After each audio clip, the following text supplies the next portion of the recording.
ஒரு சிறிய கிராமத்தில் ஒரு நல்ல பாட்டி சுவையான வடைகளை சுட்டு விற்று வந்தாள். பாட்டி சுட்ட சூடான வடைகளை ஒரு தட்டில் வைத்து அழகாக பரப்பினாள். அந்த வடைகளை பார்த்து ஒரு காகத்திற்கு மிகவும் ஆசை வந்தது.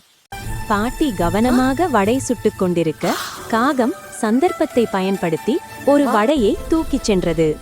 காகம் அந்த வடையுடன் ஒரு மரத்தின் கிளையில் சந்தோஷமாக உட்கார்ந்தது. அதை பார்த்த ஒரு புத்திசாலி நரி இந்த வடையை எப்படியும் பெற வேண்டும் என்று நினைத்தது.